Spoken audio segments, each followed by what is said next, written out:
I'm John Carter in Moscow, in Havana, Cuba, now in Kiev, the capital of Ukraine. I'm John Carter in Petra, right here in communist China, reporting from India. Hi, I'm John Carter in the Solomon Islands. I'm John Carter in Soweto, from El Salvador. I'm John Carter in Sydney, Australia. Now, here's John Carter with today's message. Hello స్నేహితులారా, నేను John కార్టర్ని. John Carter report నుండి ప్రత్యేకమైన ఈ కార్యక్రమానికి ఆహ్వానం. జీవితంలో ఒక్కసారి చూడదగ్గ కార్యక్రమం ఇది. మానవాళి ఎదుర్కొంటున్న అత్యంత క్లిష్టమైన అంశాన్ని గురించి మనం మాట్లాడుకుంటున్నాం. కోవిడ్-19 కరోనా వైరస్ గురించి. అధ్యక్షుడు ట్రంప్ గారు ఇది చైనా వైరస్ అని చెప్పాడు. అందులో కొంత వాస్తవం కూడా ఉందండి. ఎందుకంటే అది వుహాన్ నుండి వచ్చింది. ఇది జంతువుల నుండి మనుషులలోకి సంక్రమించింది. అది అమెరికాకు పాకింది, ప్రపంచానికి పాకింది. అనేక వందల మందికి, వేలాది మందికి వ్యాపిస్తూ వేలాది మంది చనిపోతున్నారు. ఈ యొక్క ప్రధానమైన అంశంలోకి వెళ్లే ముందు మీ కొరకు ప్రార్థన చేసి ప్రారంభిస్తాను. మీ కొరకు ప్రార్థిస్తాను, మీ ప్రియులైన వారందరి కొరకు ప్రార్థిస్తాను. ప్రియులారా, ముందే చెప్పాను, ప్రధానంగా డాక్టర్ల కొరకు, నర్సుల కొరకు నాకెంతో భారం ఉంది. వారు వైద్యపరంగా ముందు వరుసలో ఉన్నారు. చాలా ప్రమాదకర పరిస్థితులలో పనిచేస్తున్నారు. ఇది గొప్ప తెగులుతో కూడినటువంటి సమయం. ఇది పోలీసు వారి కొరకు, అలాగే మిలిటరీ వారు, వీరందరి కొరకు ప్రార్థించాలి. గత 24 గంటల్లో ప్రజలు నాకు డాక్టర్ల, నర్సుల పేర్లు పంపిస్తున్నారు. ఈరోజు మనం వారి కొరకు ప్రార్థించి ప్రారంభిద్దాం. నేను ప్రార్థిస్తుంటుండగా మీరు నాతో కలిసి ఏకీభవించి ప్రార్థించండి. మీ ప్రార్థన కొరకు నేను అడుగుచున్నాను. మా యొక్క కుమార్తె జూలీ కార్టర్ కొరకు. తను శాన్ ఫ్రాన్సిస్కోలో ముందు వరుసలో అక్కడ అత్యవసర చికిత్స విభాగంలో ఉంది. కోవిడ్-19 పేషెంట్స్ మధ్యలో తన యొక్క భర్త కీత్ కూడా తనతోనే ఉన్నాడు అక్కడ అత్యవసర విభాగంలో. గడిచిన 24 గంటల్లో ఈ యొక్క పేర్లు నాకు పంపారు. డాక్టర్ విక్టర్ కూబర్, ఐసీయూ కోవిడ్-19 మిషిగన్. Craig Hammond doctor. ఆస్ట్రేలియాలో ఉన్నటువంటి నా స్నేహితులు సూహన్ John Hammon, doctor Eric Korakis Long Beach California, doctor D Burgess Dallas, doctor Robert Burgess డల్లస్లో ఉన్నటువంటి హాస్పిటల్ ప్రాంగణం నాకు తెలుసు. Valerie Kuber, California university UCLA, doctor Hobie Happirano ఫిలదెల్ఫియాలో, డాక్టర్ ఏంజలస్ షెడ్ గారు, డాక్టర్ జస్టిన్ డెరెక్ గారు, వీరంతా టెక్సస్లోని డాక్టర్లుగా పిలువబడ్డారు. డాక్టర్ మార్క్ చెడ్ గారు ఇక్కడ దక్షిణ కాలిఫోర్నియా నుండి, డాక్టర్ డెఫనీ వాంగ్ లాస్ వేగాస్లోని మెడికల్ సెంటర్, రాయన్ నెల్సన్ గారు 40 వెంటిలేటర్ల సాయంతో 90 మందికి వైద్యం అందిస్తున్నారు. ఇప్పుడు వేల మంది, లక్షల మంది వారు ముందు వరుసలో ఉండి ప్రాణాలు పణంగా పెడుతున్నారు. వీరి కొరకు నేను ప్రార్థిస్తుంటుండగా నాతో కలిసి ప్రార్థించండి. నా ప్రియ తండ్రి, బలమైన యేసు నామంలో ఈ యొక్క పేర్లన్నీ నీ ముందుకు తీసుకొస్తున్నాం. ఈ డాక్టర్లందరి కొరకు ప్రార్థిస్తున్నాం. యవనస్తుడైన డాక్టర్ హాబీ కొరకు ప్రార్థిస్తున్నాం. టెక్సస్ డాక్టర్ కొరకు ప్రార్థిస్తున్నాం. శాన్ ఫ్రాన్సిస్కోలో ఉన్నటువంటి మా ప్రియ కుమార్తె కొరకు, జూలీ కొరకు ప్రార్థిస్తున్నాం. ఆమె గొప్ప ఒత్తిడితో క్లిష్ట పరిస్థితిలో ఉండగా సహాయం చేయండి. డాక్టర్లందరినీ, నర్సులందరినీ దీవించండి. పోలీసు వారిని దీవించండి, మిలిటరీ వారిని. ఈ యొక్క దేశ నాయకుల కొరకు ప్రార్థిస్తున్నాము. వారికి తగిన జ్ఞానము, తగిన ధైర్యం దయచేయండి. ఈ భయంకరమైన మహమ్మారి కోవిడ్-19తో బాధపడుతున్న జనుల నిమిత్తము మేము ప్రార్థిస్తున్నాము. ప్రశస్తమైన యేసుక్రీస్తు నామం పేరిట ఈ ప్రజలందరి కొరకు, ఈ యొక్క విలువైన ప్రియుల కొరకు మేము ప్రార్థిస్తున్నాం తండ్రి. దయతో మీరు వారిని కాపాడమని అడుగుచున్నాము. ఈ యొక్క మనవులను మా రక్షకుడును మా ప్రభునైనటువంటి యేసుక్రీస్తు పేరిట మేము అడిగి వేడుకుంటున్నాం తండ్రి. Amen, amen. స్నేహితులారా, మీ యొక్క ప్రార్థన మనవులను నాకు తెలియపరచండి. దాని విషయంలో నేను తప్పక స్పందిస్తాను. ఈ యొక్క కోవిడ్-19 యొక్క వ్యవహారం ఎంతో తీవ్రంగా ఉంది. ఈ విషయం ఎంతమందికి తెలుసు నాకైతే ఏమీ తెలియదు, కానీ నేనైతే కొంతమంది నిపుణుల చేత ఆ యొక్క వివరాలు సేకరిస్తున్నాను. కొంత మేరకు సమాచారం నేను ఆస్ట్రేలియా నుండి తెప్పించాను. కానీ మనకేం తెలుసు? ఈ ఎరుపు రంగులో ఉన్న వృత్తము కోవిడ్-19. ఇది ఎంత చెడుగా ఉందో గమనించండి. ఆ కింది వరుసలో ఇది ఒక ఫ్లూ జ్వరంగా ప్రారంభించబడుతుంది, అది అలాగే కొనసాగుతూ స్వైన్ ఫ్లూగా మారిపోతుందంట. ఇది కూడా ఎంత చెడుగా ఉంది. దీన్ని ఒకసారి మనం మిగిలిన వాటితో పోల్చి చూసినట్లయితే స్పానిష్ ఫ్లూ అయినా కానీ, లేదా మామూలు ఫ్లూ అయినా, ఎబోలా లాంటి తీవ్రతరమైన వ్యాధులైనా, చికెన్ ఫాక్స్ అయినా, మామూలుగా జలుబు ఒకరి నుండి ఒకరికి ఎలాగ అంటుకుంటుందో అదే రీతిగా ఇది ఒకరి నుండి ఒకరికి వ్యాపిస్తుంది. శుభవార్త ఏంటంటే అధిక శాతము తిరిగి కోలుకునే అవకాశాలున్నాయట. కాబట్టి ప్రియ స్నేహితులారా, మీరు భయపడనక్కర్లేదు. ఒకవేళ మీకు ఈ వైరస్ మీకు సోకినా కూడా మీరు ధైర్యం కోల్పోవద్దు, ఎందుకంటే మీరు కోలుకుంటారు. ఈ యొక్క కరోనా వైరస్కు ఉన్నటువంటి వ్యాధి లక్షణాలు ఏంటో ఒకసారి మనం పరిశీలిద్దాం. అయితే తలనొప్పి, ఎక్కువగా తుమ్మటము, దగ్గు, ఊపిరి పీల్చుకోవడంలో సమస్య, ఊపిరాడని సమస్య తరచుగా ఉండకపోవచ్చు. ఒకవేళ మూత్రపిండాలు కూడా పాడవచ్చు. దీని బారిన పడ్డవారు ఎక్కువ శాతము అధికంగా ప్రభావితం చేయబడట్లేదు, 80% వరకు కూడా.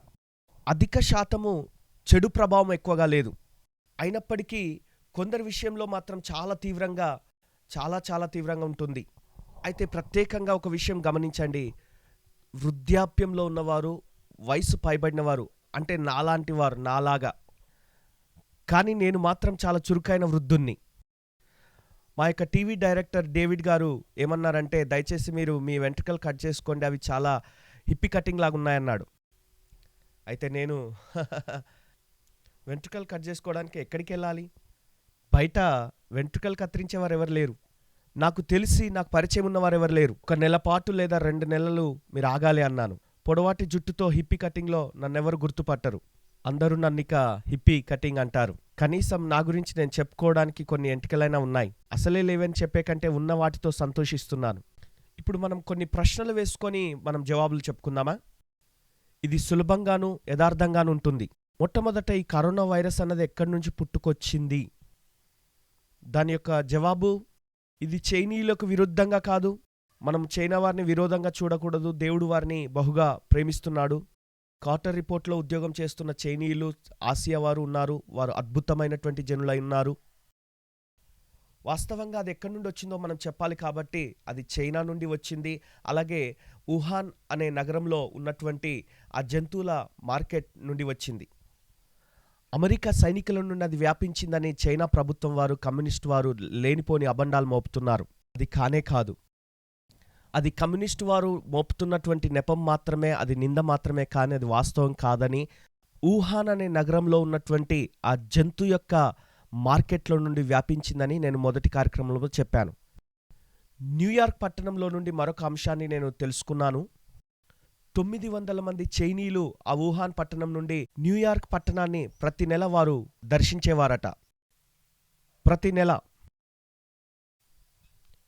సిడ్నీ పట్టణాన్ని కూడా 2200 మంది ఆ వుహాన్ పట్టణం నుండి వచ్చి దర్శించారు. ప్రతి నెల సిడ్నీ పట్టణాన్ని వారు దర్శించేవారట. ఆ విధంగా ప్రపంచవ్యాప్తంగా జరుగుతూ వస్తున్నది, అది కొనసాగుతూనే ఉన్నది. కాబట్టి అది ఉద్భవించిన స్థలం ఏదంటే వాస్తవము అది వుహాన్ పట్టణంలో ఉన్న ఆ యొక్క జంతువుల విక్రయశాల నుండి. లేవ్యాకాండం 11వ అధ్యాయంతో దీనికి ఎంత దగ్గర సంబంధం ఉందో చూడండి. వారంటారు, ఆ యొక్క యూదులు వాడుతున్నటువంటి ఆ పాత ఆరోగ్య పద్ధతులు మాకు అక్కర్లేదు అంటారు. కానీ మనకంటే ఎక్కువగా ఆ సృష్టికర్త అయిన దేవునికి తెలుసు. ఆయనకు తెలుసండి, సమస్తము తెలుసు ఆయనకి. కాబట్టి ఆయన అంటున్నాడు లేవ్యాకాండం 11వ అధ్యాయం ప్రకారము, కొన్ని జంతువులను కనుక మీరు తిన్నట్లయితే అవి మీకు హాని చేస్తాయి. నేను మీకు సలహా ఇస్తున్నాను, కొద్దిసేపు అలా పక్కన కూర్చోండి. దయతో అలా పక్కన కూర్చొని లేవ్యాకాండము 11వ అధ్యాయంలో ఉన్నటువంటి అంశాలను కొంతసేపు చదవండి. వుహాన్లో ఆ జంతువులు ప్రపంచానికి గొప్ప వ్యాధిని తెచ్చిపెట్టాయి. గమనించండి, దేవుడు మన సృష్టికర్తగా ఉండి మనల్ని ఎంతగానో ప్రేమించి మనం ఆ వ్యాధుల బారిన పడకుండా మనకు శ్రేష్టమైన ధర్మశాస్త్రం ఇచ్చాడు. యెషయా గ్రంథంలోని కొన్ని వచనాలను గమనిద్దామండి. ఆస్ట్రేలియా వారు ఐజయా అంటారు. మరి నేనేమంటాను తెలీదు. యెషయా గ్రంథం 48వ అధ్యాయము 17 నుండి 19వ వచనం వరకు తెర మీద వాక్యం వస్తుంది. మీరు జాగ్రత్తగా దాన్ని గమనించండి, గ్రహించండి. నీ విమోచకుడును ఇజ్రాయేలు పరిశుద్ధ దేవుడునైన యెహోవా ఇలాగు సెలవిచ్చుచున్నాడు, నేను యెహోవాను, నీకు ప్రయోజనము కలుగునట్లు నీ దేవుడైన యెహోవా నాకు నేను ఉపదేశము చేయుదును అంటున్నాడు. నీవు నా ఆజ్ఞలను ఆలకించిన ఎడల నీ క్షేమం నది వలెను, నీ సంతానము ఇసుక వలె విస్తారమగును, నీ గర్భఫలము ఇసుక రేణువుల వలె ఉండును, వారి యొక్క నామము నా యొక్క సన్నిధి నుండి కొట్టివేయబడదు, మరువబడదు అని సెలవిస్తున్నాడు. ఇక్కడ చూస్తే బైబిల్ అంటుంది, మీరు సంతోషంగా ఉండాలనుకుంటే, మీరు ఆరోగ్యంగా ఉండాలనుకుంటే, బైబిల్ సెలవిస్తుంది మీరు నా యొక్క ఆజ్ఞలను అనుసరించి నడుచుకోవాలంటున్నాడు. అలాగే ఆరోగ్య సంబంధమైనటువంటి సూత్రాలు ధర్మశాస్త్రంలో ఉన్నటువంటి, ముఖ్యంగా లేవ్యకాండం 11వ అధ్యాయంలో ఉన్నటువంటి అంశాలను మనం పాటించాలి. తర్వాత ప్రశ్న, మరణించే వారి శాతము ఎంతగా ఉంది? అయితే ఇక్కడ శుభవార్త ఒకటి ఉన్నది. ఎవరైతే దీనికి లోనవుతున్నారో వారు త్వరగా కోలుకోవడానికి ఎక్కువ అవకాశాలున్నాయి. అధిక శాతము అనేకులు తిరిగి కోలుకుంటారు. ఈరోజు ఒక విషయం నేను కనుగొన్నాను. కొంతమంది పరిశోధకులైన వారు కూడా నాకు సహాయం చేయడానికి ప్రయత్నిస్తున్నారు. వారు నాతో చెప్పిన విషయం ఏంటంటే, మరణ శాతం అన్నది దాదాపు 4.7% ఉన్నది. అయితే సౌత్ కొరియా లాంటి ప్రాంతాల్లో ఎక్కువ శాతము వారు పరీక్షలు చేశారు. అలాగే జనులు నిర్బంధంగా ఉండేట్టుగా చూశారు. అక్కడి మరణ శాతం చాలా తక్కువగా ఉన్నట్టుగా చెప్పారు. 0.7 అన్నారు. అంటే 1% కంటే చాలా చాలా తక్కువ. మిగతా ప్రపంచంతో పోల్చి చూసినట్లయితే 7 రెట్లు మెరుగైన స్థితి. ఒకవేళ మనం కూడా జ్ఞానయుక్తంగా ప్రవర్తించినట్లయితే దాదాపు దేవుని కృప ద్వారా దీన్ని జయించగలము. దేవుని కృప ఉన్నందున అది మనల్ని జయించదు. ప్రమాదం ఎక్కువగా ఉన్నది ఎవరికి? దాని తర్వాత ప్రశ్న, అధిక ప్రమాదం ఎవరికి పొంచి ఉన్నది? ఇంతకుముందే వ్యాధి బలహీనతలతో ఉన్నవారెందరో ఉంటారు. మీలో అనేకులు నన్ను చూసి కుర్రవాడు అనుకోవచ్చు. ఒకవేళ కాలాన్ని బట్టి చూసినట్లయితే మీరు ఆస్ట్రేలియాలో ఉన్న ఒక పిల్లవాడు అన్నట్టుగా అనుకోకండి. నేను ఒక వృద్ధుడనై ఉన్నాను, చాలా కాలం గడిచిన వృద్ధుడను. వయసు ఎంత ఎక్కువ అంత ఎక్కువగా మరణ శాతం కూడా అంత ఎక్కువగా పెరిగే అవకాశాలు ఉన్నాయన్నది వాస్తవము.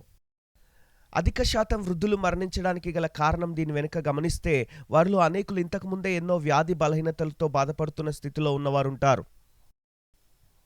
అయినప్పటికీ వృద్ధులు కూడా దీన్ని జయించగలిగిన అవకాశాలున్నాయి.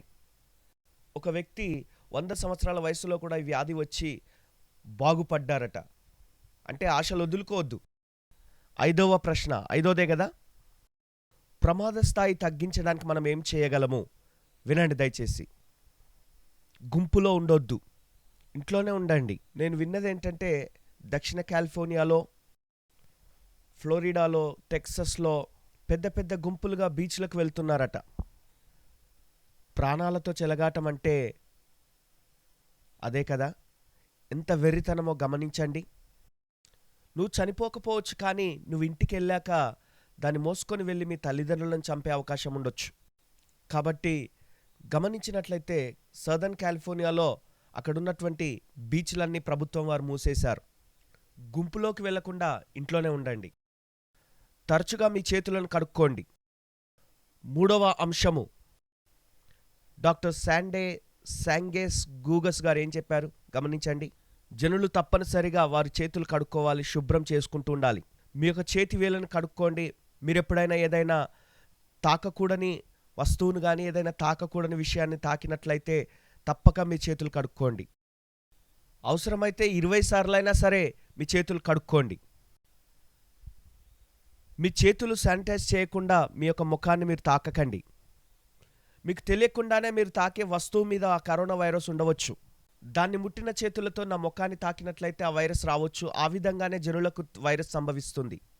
ఎట్టి పరిస్థితుల్లో గాలిలోకి తుమ్మవద్దు. నా స్నేహితుడు ఒకడు గట్టిగా అరవటానికి అన్నట్టుగా అలాగా తుమ్ముతూ ఉండేవాడు.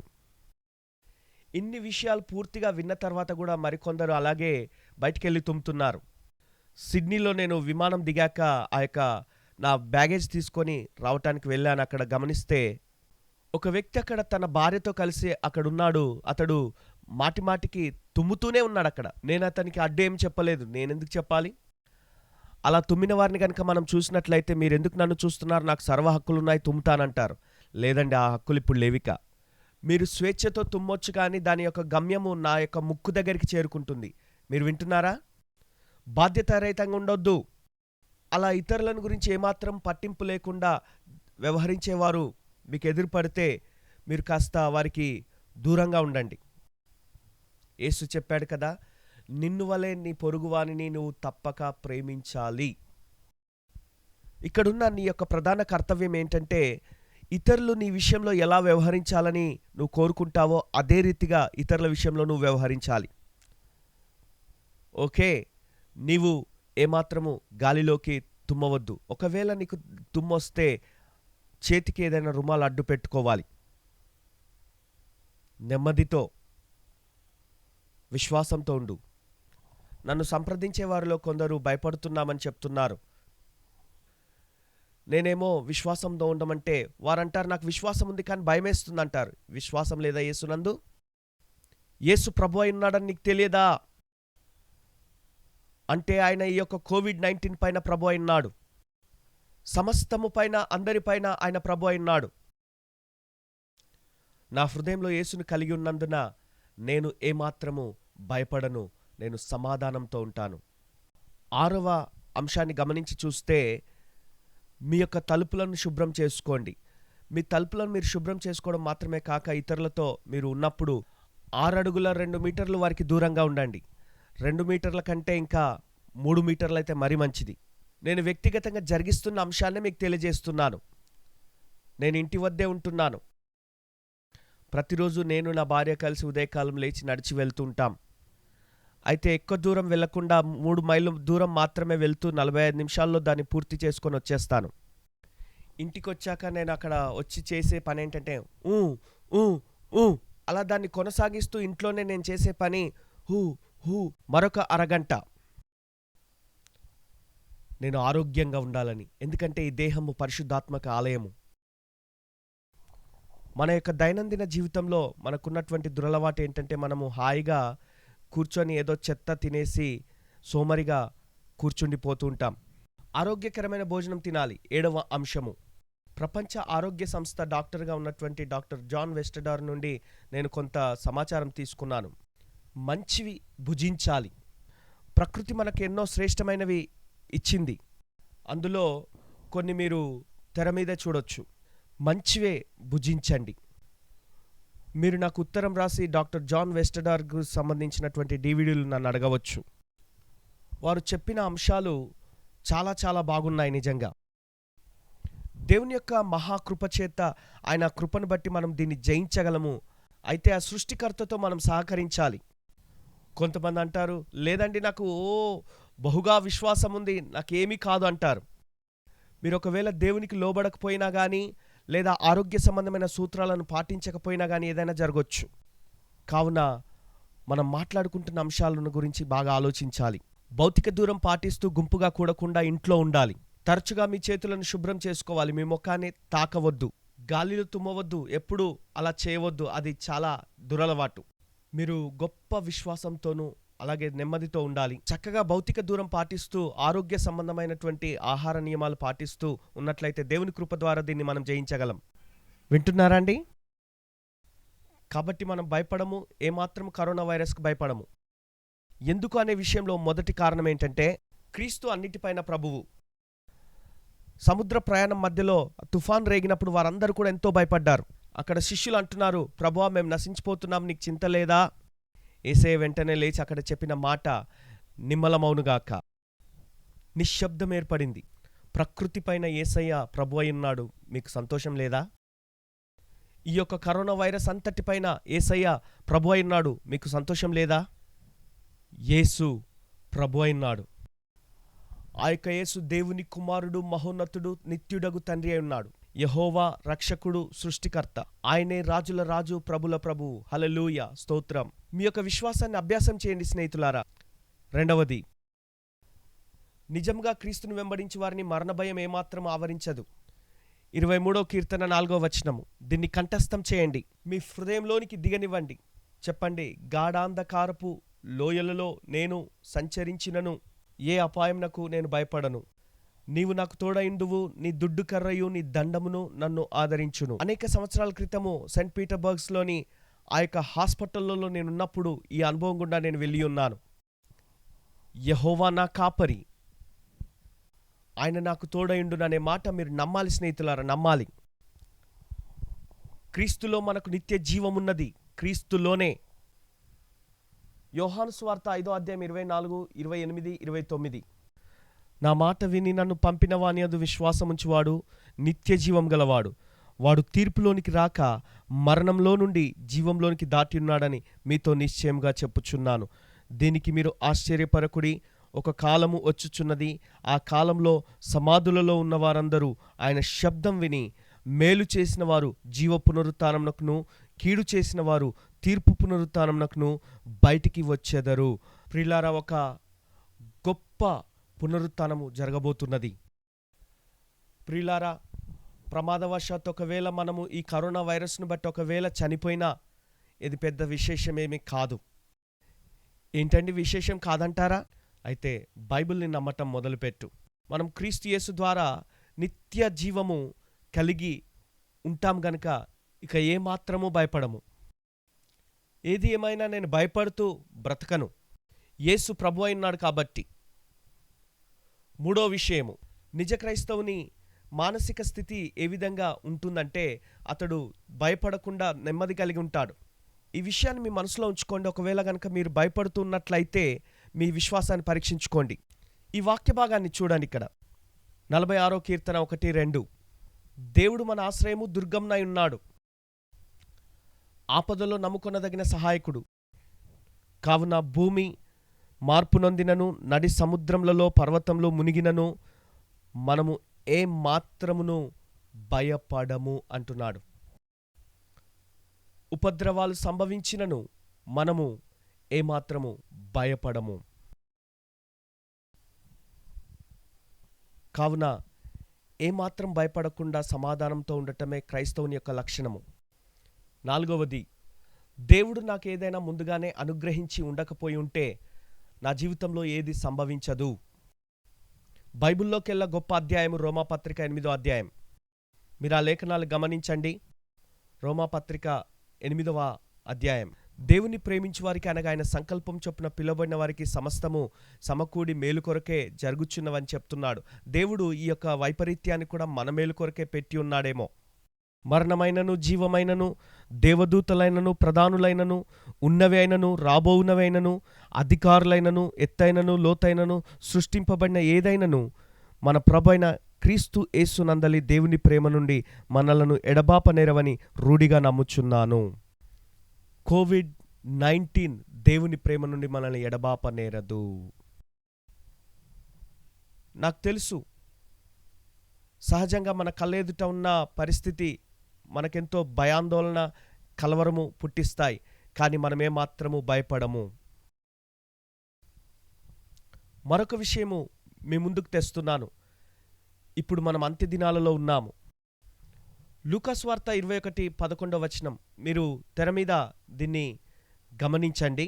అక్కడక్కడ గొప్ప భూకంపములు కలుగును, తెగుళ్ళును, కరువులను తటస్థించును, ఆకాశం నుండి గొప్ప సూచనలను పుట్టునంటున్నాడు.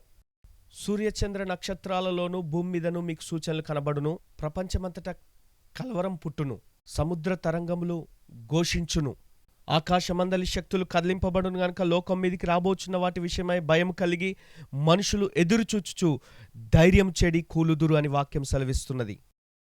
అప్పుడు మనుష్య కుమారుడు ప్రభావంతోనూ మహిమతోనూ మేఘారూఢుడై వచ్చుట చూతురు. ఇవి జరగనారంభించినప్పుడు మీరు ధైర్యం తెచ్చుకొని మీ తలలెత్తుకొనుడి, మీ విడుదల సమీపించుచున్నదని దేవుని వాక్యం చెప్తుంది. ఇవి జరుగుతున్నప్పుడు పైకి చూడండి, మీ తలలు పైకెత్తుకోండి, ఎందుకంటే యేసు వస్తున్నాడు. కాబట్టి నా స్నేహితులారా, దుర్వార్త, దుర్వార్తయే శుభవార్త. ఎందుకంటే యేసు వస్తున్నాడు. త్వరలోనే, అతి త్వరలోనే మనము రాజును చూడబోతున్నాం. మరి మీరేమంటారు? ఆమేన్ చెప్తారండి? దేవునికి స్తోత్రం, దేవా వందనాలు. మనం ప్రార్థనతో ఆరంభించాం.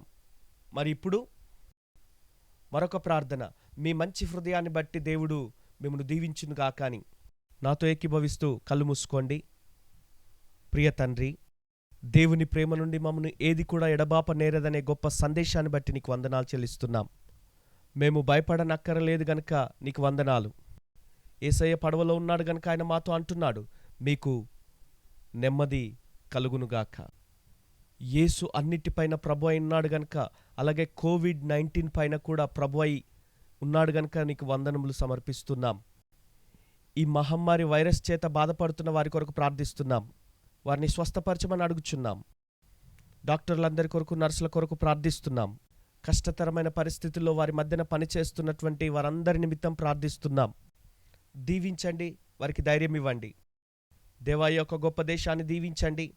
ప్రపంచమంతటా ఉన్న నీ జనులందరినీ దీవించండి. యేసు త్వరలో రానైనాడు గనుక నీకు వందనాలు. నీ పరిశుద్ధ నామము సన్నుతిస్తున్నాం. నీకే మహిమ చెల్లిస్తూ ఉన్నాం. నీకే వందనములు, స్తుతులు సమర్పిస్తున్నాం. యేసయ్య నామములో అడుగుచున్నాము. ఆమేన్, ఆమేన్. నా సహోదరి సహోదరులారా, ప్రభు మిమ్మల్ని దీవించునుగాక. Time. It takes only a minute to have eternal life. How can you get saved in a minute? It's simple. First, believe that Jesus was the Son of God. Second, accept his free gift of eternal life. And then you're saved. It's not hard. It doesn't take any time. You can be saved in a minute right now. Pray with me. Lord God, I realize that I am a sinner. My sin has separated me from you. I accept that your Son, Jesus Christ, died for me. I ask Jesus into my heart. If you prayed this prayer, you are saved. The next thing to do is tell someone. Fellowship with other followers of Jesus. Get baptized. Read your Bible and pray. Choices. We make them every day, all day. The most important choice you will make in your life is whether to choose eternal life or let it pass you by. If you'd like more information about your new life, call the number and visit our website.